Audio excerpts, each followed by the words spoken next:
11h01, commençons. Merci à tous d'être connectés pour cette webconférence. Je suis en présence de Gilles Seurat, qui est gérant de fonds chez Montpensier Arbevel, et nous sommes ravis de vous voir connectés.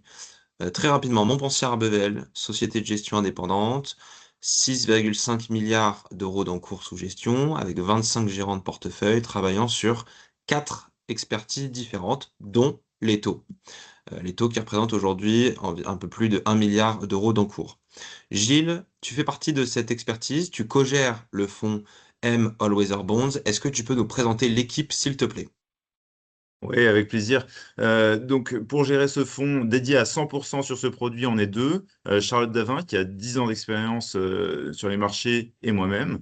Et ce fonds a été designé par Sébastien Barbe, qui est directeur général, qui est membre du comité de direction de la société. Et on s'appuie Euh, également sur l'ensemble des équipes obligataires de la maison, que ce soit en analyse financière, en analyse ESG, mais également tous les gérants high yield et investment grade de la maison, et convertibles. Très bien. Gilles, moi j'ai une première question. Certains connaissent déjà le fonds, d'autres non. Est-ce qu'on pourra refaire un point un peu plus macro? On était à 2% de performance sur le produit à fin février.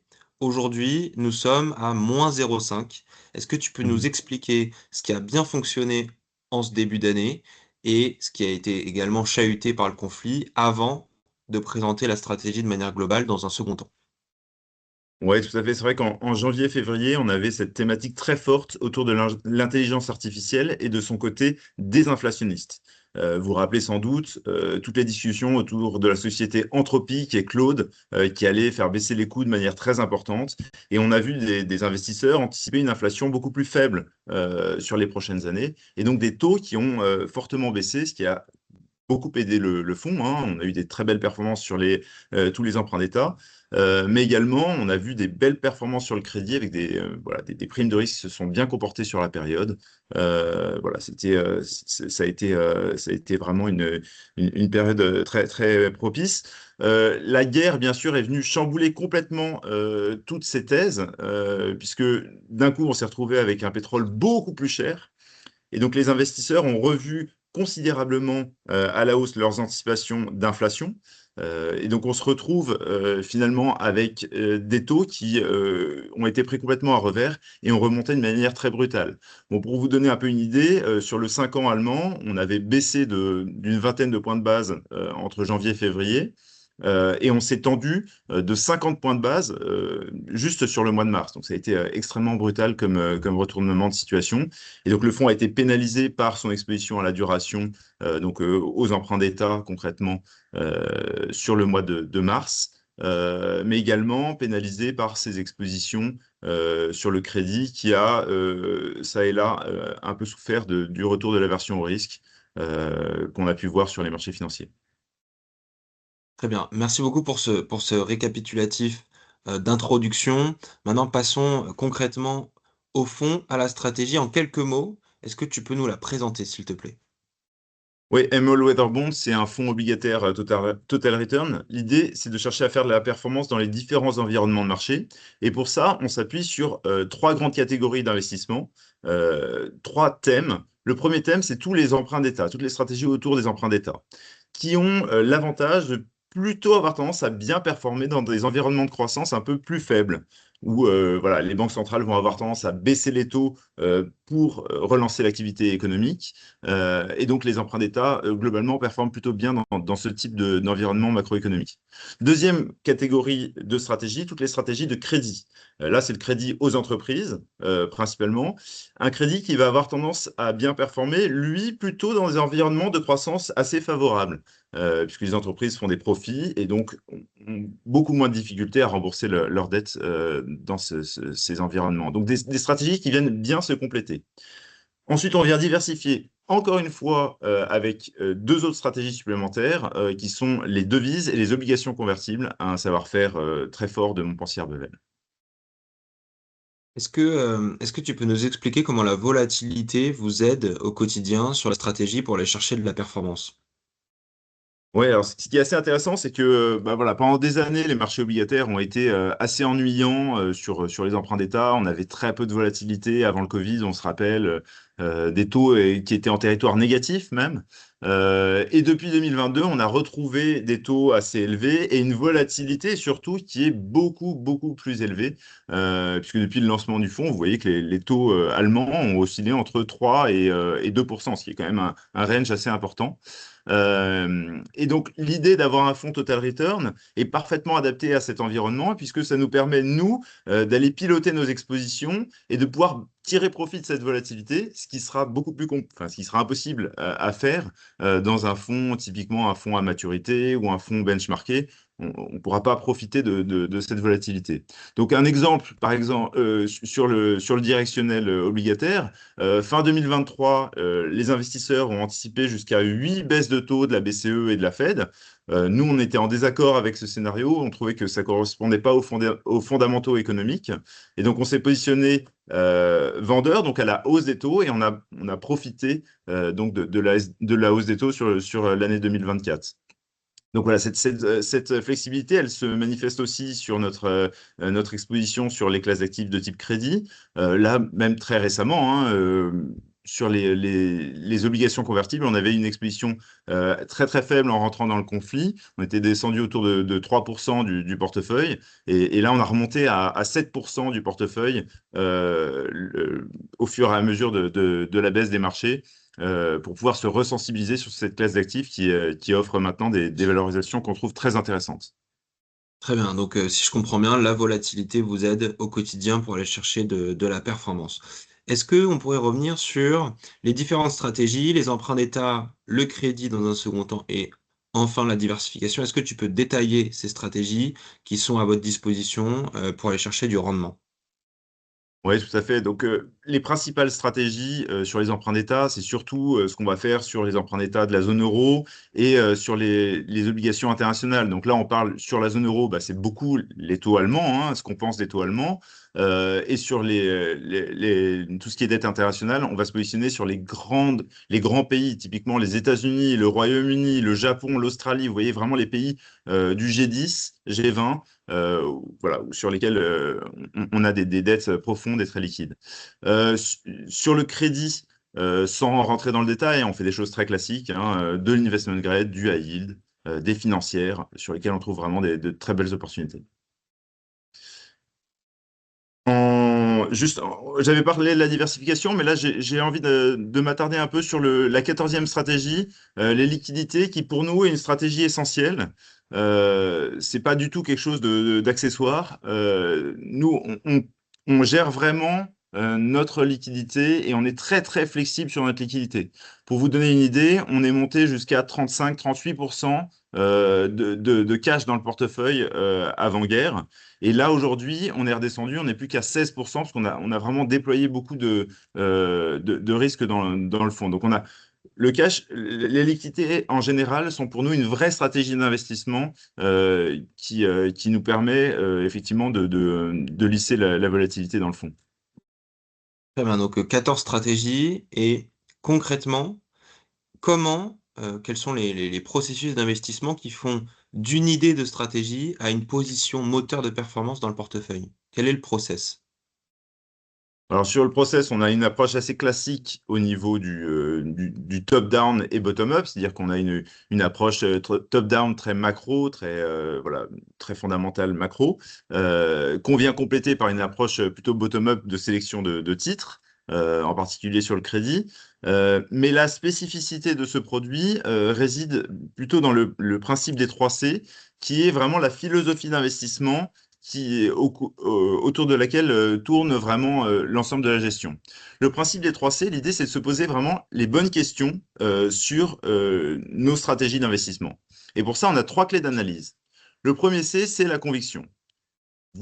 Quand vous abordez vos investissements, vous êtes capable de dire si vous avez une conviction qui est plutôt modérée, plutôt intermédiaire ou assez forte finalement. Nous, on va chercher à s'appuyer sur ce degré de conviction pour mettre plus de risques sur les stratégies sur lesquelles on a une conviction plus importante. Mais on ne s'arrête pas là, on va compléter cette analyse par 2 C supplémentaires qui sont plus spécifiques à la maison. Le deuxième C, c'est le côté contrariant. Là, on se pose la question, quelles sont les attentes des investisseurs? Qu'est-ce qui est déjà intégré dans les cours? Alors pour ça, on va regarder des sondages de marché, on va regarder les options, on va regarder comment se positionnent les investisseurs, qu'est-ce qu'ils pensent en réalité de la stratégie qu'on regarde, pour savoir si on est en avance de phase, on est avant tout le monde sur la stratégie, ou si au contraire, on est finalement assez consensuel. Et on vient terminer cette analyse par le dernier C, c'est la convexité. Là, on cherche bien sûr à privilégier les stratégies pour lesquelles on a un upside qui est largement supérieur au risque de perte. Lille, est-ce que tu peux nous rappeler la date de lancement du fonds, s'il te plaît? Alors, c'était le 29 août 2023. Très bien. Donc, voilà, Stéphane, la réponse à ta question. Donc, si on reprend les trois C, c'est la conviction, le caractère contrariant et la convexité. Et concrètement, est-ce que tu peux nous donner un exemple pour illustrer ce principe des trois C? Oui, tout à fait. Bah, typiquement aujourd'hui, on est très exposé au directionnel euro, hein. Vous vous rappelez, c'est une des stratégies assez très importantes dans les emprunts d'État. Alors pourquoi nous, on aime beaucoup les taux allemands aujourd'hui? Vous voyez, on a mis 3 étoiles en conviction. On a mis 3 étoiles en conviction parce qu'aujourd'hui, le marché anticipe qu'avec la hausse du pétrole et la hausse d'inflation temporaire, hein, qui va advenir dans les prochains mois, le marché anticipe que la Banque centrale européenne va remonter ses taux de manière assez agressive et anticipe aujourd'hui 3 hausses de taux sur l'année 2026. Nous, on pense qu'au contraire, bah, la BCE va être un peu coincée et que ça va être très compliqué pour elle de remonter ses taux. Pourquoi? Parce qu'elle risque complètement de casser la croissance. Une croissance qui était finalement pas si fantastique que ça avant la guerre. Sur l'année 2025, voilà, certains font état de chiffres agrégés de croissance sur la zone euro autour des 1,5. Nous, si on a fait l'analyse, mais si on enlève les chiffres de l'Irlande, qui est un tout petit pays, mais qui a des chiffres assez erratiques de par son commerce extérieur, ben on a une croissance de la zone euro hors Irlande qui n'est que de 1% en 2025. Donc on n'est pas dans un environnement de croissance très élevé, très fort. Et donc, on pense que les 3 hausses de taux anticipées par les investisseurs sont exagérées. Par ailleurs, sur la situation du déficit, bon, la France, bien sûr, a une situation qui est extrêmement préoccupante, mais si on regarde en agrégé sur l'ensemble de la zone euro, finalement, les investisseurs anticipent 3,4% de déficit enfin, en agrégé en zone euro sur 2026. Donc, c'est pas si énorme que ça en déficit. On a plutôt une maison qui est bien tenue en agrégé grâce à certains pays qui sont clairement vertueux.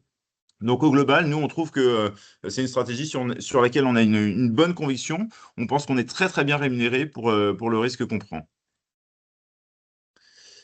Et le côté convexité, donc oui, côté contrariant, on a mis 1 étoile parce on n'est pas particulièrement contrariant sur cette stratégie. Il y a beaucoup d'investisseurs qui se positionnent d'ores et déjà sur les emprunts d'État européens. Mais sur la convexité, on a mis 3 étoiles parce qu'on trouve qu'aujourd'hui, sur des niveaux de taux qui approchent les 3%, on trouve qu'on a un potentiel de gain qui est bien plus important que le potentiel de perte sur cette stratégie. Nous, on pense qu'on peut gagner dans notre scénario favorable 84 points de base au niveau du fonds et perdre 18 points de base dans un scénario défavorable.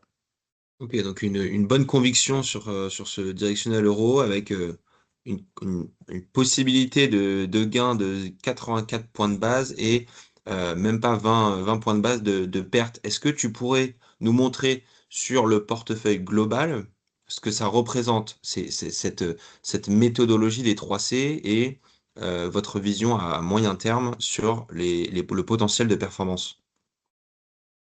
Ouais, alors en fait, l'exercice que je vous ai montré précédemment sur les taux allemands, on va le faire stratégie par stratégie et on va regarder combien on peut gagner, combien on peut perdre sur l'ensemble des stratégies. Et donc, c'est ce que vous avez résumé ici dans ce tableau. Et ensuite, ce qui est très intéressant pour nous, c'est de l'agréger au niveau du fonds pour savoir quel risque on embarque. Alors, on va faire un premier exercice sans tenir en compte les corrélations. On va juste additionner l'ensemble des pertes et des gains qu'on aurait dans les scénarios défavorables et favorables pour le fonds. Et c'est ce que vous avez dans le cartouche du haut, à horizon 3 mois. on pense qu'on peut gagner 7,39%. Ça, c'est le potentiel vraiment si tout se passe bien dans le scénario idyllique. Et à l'inverse, dans un scénario défavorable, si l'ensemble de nos stratégies venait toucher nos niveaux de risque, on perdrait 4,11%. Donc on voit déjà qu'on a une forme de convexité au niveau du portefeuille, ce qui est vraiment quelque chose qu'on recherche. Mais ensuite, on ne s'arrête pas là. On va également intégrer une matrice de corrélation pour voir quel est l'effet diversifiant des stratégies les unes entre elles. Et ce qu'on peut voir, c'est que bah, le potentiel de gain s'en trouve amoindri, hein, bien sûr, puisqu'on on pourrait gagner dans un scénario favorable 4,59%. Mais également, le potentiel de baisse diminue aussi, et donc on serait sur une baisse de 2,22% dans un scénario défavorable. Et là, on voit qu'on a une convexité qui est assez sympathique, parce qu'en gros, on peut gagner 2 fois plus que ce qu'on peut perdre, selon ces hypothèses. Donc, c'est quelque chose voilà, qui correspond à ce qu'on veut avoir. Et je vois une des lignes, une des stratégies où il y a 6, 7, 8 étoiles. C'est l'international, le Japon, le 40 ans. Alors, 8 étoiles, c'est quasiment la stratégie parfaite, théoriquement. Dans le fond, est-ce que tu peux nous expliquer, s'il te plaît, cette ligne? Oui, il faut savoir que pendant des années, la Banque du Japon a été très, très, très impliquée à acheter beaucoup les emprunts d'État japonais. Et ces derniers trimestres, ces dernières années, elle s'est désengagée du marché, ce qui a fait que certains points du marché se sont retrouvés considérablement fragilisés avec un peu une absence d'acheteurs et des obligations qui ont connu une volatilité beaucoup plus erratique, d'autant que l'inflation, qui était historiquement très faible au Japon, a remonté un peu ces dernières années. Et on s'est retrouvé du coup avec des niveaux de valorisation extrêmement agressifs. Aujourd'hui, si vous achetez des obligations japonaises sur la partie longue de la courbe, vous êtes légèrement sous les 5% de rendement, ce qui est considérable comme rendement si on regarde la croissance potentielle japonaise qui est extrêmement faible et l'inflation à long terme au Japon qui devrait redescendre. Donc nous, c'est une stratégie qu'on aime beaucoup, sur laquelle on a une forte conviction. Et l'avantage, c'est que là, on est clairement en avance de phase, comme j'ai évoqué tout à l'heure. C'est-à-dire que voilà, on a mis 3 étoiles de contrariant, parce qu'aujourd'hui, les investisseurs sont pas du tout positionnés sur les emprunts d'État japonais.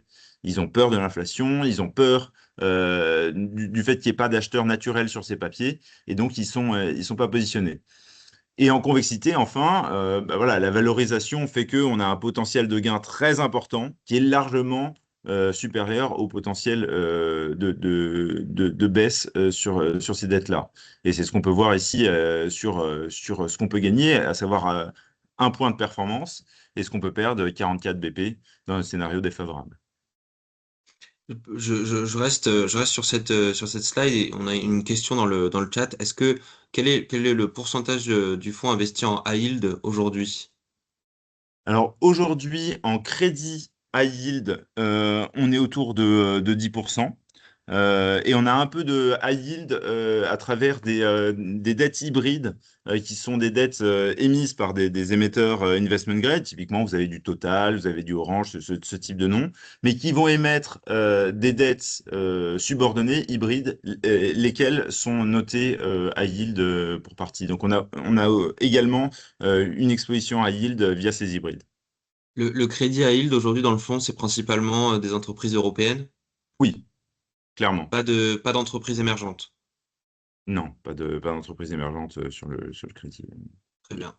Ce qu'on voit à travers ces questions, et c'est parfait parce que ça me donne une bonne transition, c'est que le fonds est extrêmement flexible. Et comment avez-vous pu profiter de cette flexibilité par le passé? Oui, bah, c'est ce qu'on montre ici sur ce slide. On peut voir les bornes qu'on a dans le prospectus. On peut avoir une duration qui est entre -3 et +8 dans le fond. Je vous parlais hein, tout à l'heure là de fin 2023, début 2024, quand le fonds a été en sensibilité, en duration négative, quand on s'attendait à une hausse des taux. Aujourd'hui, vous pouvez voir qu'on est à l'inverse. On est en territoire très offensif sur la duration avec un niveau très élevé. On est à +7 contre +8 en maximum. Mais cette flexibilité, on l'a eu sur les obligations convertibles, bah, je vous en ai parlé, sur le high yield, sur notre exposition investment grade. On a clairement été mobile dans l'histoire et on continuera de l'être dans ce produit. Alors juste sur les devises, c'est vrai qu'on a tendance à garder ce moteur de diversification sur des poids plus raisonnables. On fait typiquement entre 1 et 2% sur une devise. Et on a tendance à garder ces stratégies sur des budgets de risque un peu plus modérés. Sur la partie investment grade à yield, est-ce que enfin, tu peux nous rappeler, il y a de l'investment grade à la fois sur de l'emprunt d'État et à la fois sur du crédit, et c'est la même chose pour le high yield. C'est une Oui, notation alors globale que tu oui, présentes là. tout à fait, ce sont les notations globales que je présente. Après, on n'a pas de high yield souverain. On n'a pas d'État high yield. On n'a pas aujourd'hui de pays notés, voilà, mal notés concrètement. On a un peu de dette émergente. On a aujourd'hui 3% de dette émergente dans le fonds qu'on a rentré en particulier là, c'est la semaine dernière et la semaine précédente sur du Mexique et de la Hongrie. Sur lesquels on trouve que les valorisations sont extrêmement attractives. Euh, et voilà, mais c'est des dettes qui sont notées investment grade. Très bien. Euh, c'est, Ça nous permet de parler aujourd'hui du positionnement du portefeuille. Depuis deux Ouais. semaines, il y a eu énormément énormément de volatilité sur les marchés. Aujourd'hui, quelles sont les convictions principales du portefeuille et comment vous avez pu tirer profit de ces deux dernières semaines pour déployer le cash que vous aviez en réserve? Hmm. Oui, donc on l'évoquait, hein, le cash effectivement qui était très important avant la guerre, concrètement à fin février, donc on avait plus de 35% de cash. Aujourd'hui, donc il est descendu, on est à 16% de cash à peu près. On a procédé à de nombreux achats. Alors on trouvait que les taux étaient très attractifs, donc on a renforcé sur les expositions d'emprunt d'État. On a renforcé également sur de l'Italie courte qui offre aujourd'hui du 3%. Vous achetez du 3 ans italien, vous êtes à 3% de taux. On trouve que c'est très, très bien rémunéré, sachant que les fondamentaux italiens sont excellents, hein, réellement. Le pays se porte très bien. Donc ça, c'est quelque chose, c'est une stratégie sur laquelle on était plus positionné, tout ce qui était périphérique, et sur laquelle on a été content de redéployer du capital. On en a acheté 5%. On a renforcé sur l'ensemble du crédit, et en particulier sur les convertibles. Sur les convertibles, on était descendu à 3%, on avait pris des profits en février, et on a redéployé du budget de risque sur les convertibles, voilà, sur des titres, que ce soit du aéroport de Paris, du Air France, Vinci, Klépierre. Voilà, on a diversifié le portefeuille pour pouvoir s'exposer à une reprise des marchés actions sur des valorisations beaucoup plus attractives. Si on regarde sur le portefeuille dans son ensemble, donc je vous le dis, hein, on est très positif aujourd'hui sur les emprunts d'État euros, c'est ce que vous pouvez voir ici sur ce graphique, avec 4 points de sensibilité sur les taux euros. Là, on trouve que vraiment 3 hausses de taux d'anticiper pour la BCE, c'est exagéré, que la BCE pourra pas remonter autant ses taux et qu'on est très très bien rémunéré sur ses dettes. On a également renforcé un petit peu nos expositions sur le Royaume-Uni, où là aussi le marché anticipe beaucoup de hausses de taux, et on trouve que c'est exagéré par rapport aux fondamentaux qui ne justifient pas hein, des hausses de taux, hein. On a un chômage qui est plutôt en augmentation. On a une économie britannique qui aurait beaucoup de mal à supporter ces hausses de taux. Le Japon, on en a parlé. Et ensuite, on a du Canada, des États-Unis et un peu d'émergents, comme je l'ai évoqué précédemment. Donc au total, on a, donc voilà, vous le comprenez, hein, une exposition obligataire souveraine qui est importante, qui est conséquente aujourd'hui, sur laquelle vraiment on a des super valorisations. Et sur le crédit, on a renforcé, on a utilisé notre cash pour renforcer sur le crédit et sur les convertibles. On a 55% sur le crédit, on a 7% sur les obligations convertibles, et on est vraiment positionné pour aller faire de la performance aujourd'hui. Sur une journée comme hier, on fait quasiment 70 points de base de performance sur une journée de rebond. Parce qu'il y a un vrai potentiel de performance aujourd'hui dans le produit. Oui, la duration du portefeuille est assez élevée. Elle est Oui. vraiment, on vient toucher la borne quasiment la plus haute. Et donc, la baisse des taux généralisée fait que le fond et la performance est assez importante. Et ça se voit avec la journée d'hier, comme tu l'as dit, avec 0,7 en une journée sur un fond qui a le mandat de gestion, c'est d'aller chercher voilà, Esther plus 2%. Donc c'est assez conséquent. Gilles, est-ce que tu aurais une conclusion sur le fond M All Weather Bond, les éléments à retenir? Bon, les éléments à retenir, voilà, c'est un fonds, on l'a dit, hein, vous l'avez bien compris, un fonds obligataire total return multistratégie. Donc voilà, vraiment, on est très flexible. C'est ce qu'on a cherché à montrer dans cette présentation. On a à notre disposition vraiment un grand nombre de stratégies possibles, avec un processus qui est extrêmement cadré par ce principe des 3 C. Et on est article 8 pour ceux que ça intéresse. Gilles, merci beaucoup pour la présentation du fond. J'ai quelques questions dans le chat. La première, c'est sur l'évolution des spreads sur l'IG et le high yield. Est-ce, Mhm. à quel point on a observé un écartement des spreads depuis ces derniers jours, quelques semaines? Et Mhm. deuxième question, quid du marché primaire sur l'obligataire, sur le crédit? Alors, je vais commencer par le primaire parce que c'est assez intéressant. C'est vrai que nous, on scrute beaucoup le marché primaire, on est très actif. L'exécution du fonds est assurée par Amundi, ça nous permet d'avoir vraiment un bon taux de service sur ce marché primaire. Marché primaire sur lequel on trouvait que les primes à l'émission, donc concrètement, savoir si vous achetiez sur les nouvelles obligations émises, si elles étaient chères ou pas chères, ben, globalement, elles étaient assez fair value. Il y avait pas beaucoup de performances à espérer sur les marchés primaires, concrètement en février. Donc, c'était pas forcément là où on pouvait faire le plus d'achats. Ces derniers jours, le marché primaire est extrêmement généreux. Les émetteurs qui viennent pour émettre de la dette sont obligés de proposer des taux très élevés. Et donc, on se retrouve avec des opportunités qui sont très, très, très attractives. Hier, par exemple, il y avait à l'émission des obligations signées investment grade de très beaux émetteurs qui offraient concrètement 15 points de base de plus que des obligations comparables. C'était voilà, du spread à aller capturer. Donc le marché primaire, qui, je pense, offre d'excellentes opportunités à court terme dans les prochaines semaines. Je ne serais pas surpris qu'on continue d'être très actif et de déployer du capital sur ce marché primaire avec voilà, de la performance à attendre à court terme. Euh, et sinon, l'autre question, c'était C'était sur l'écartement des spreads. l'écartement des spreads. L'écartement des spreads, il a été assez, on va dire, il a eu lieu. Il a été bon, plus important sur la yield ou sur les obligations hybrides, donc perpétuelles, que ce qu'on a pu voir sur l'investment grade, bien sûr. Mais il a été plutôt ordonné, avec forcément quelques histoires spécifiques, mais assez peu.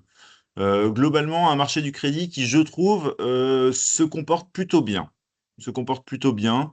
Il y a pas eu de mouvement de panique. La liquidité est restée bonne sur le marché du crédit. En tout cas, quand on a cherché à exécuter des opérations, on n'a pas eu de difficultés à ce niveau-là. Très bien. Dernière question, on en a parlé au début de la webconférence. Depuis fin février, est-ce que le drawdown est lié à l'augmentation du Brent et à ses craintes de probation sur l'inflation? Généralement, le fonds était positionné fin février sur une duration assez longue et l'augmentation des taux généralisée assez soudaine a, euh, a, a entraîné une performance négative. C'est bien ça, Gilles? Exactement. Ouais, on est arrivé en gros dans la guerre avec 5 de sensibilité à peu près. Effectivement, cette hausse des taux nous a pénalisé de manière importante. C'est exactement ça. Très bien. Le maître mot, pour le mot de conclusion, duration assez longue aujourd'hui. La Mhm. conviction, c'est une baisse des taux. Une duration longue et une baisse des taux généralisée, c'est de la performance potentielle. Exactement. Super. Ben, merci beaucoup, Gilles. Merci à 11h30. toi. Merci à tous de vous être connectés et nous restons à votre disposition pour toute question supplémentaire.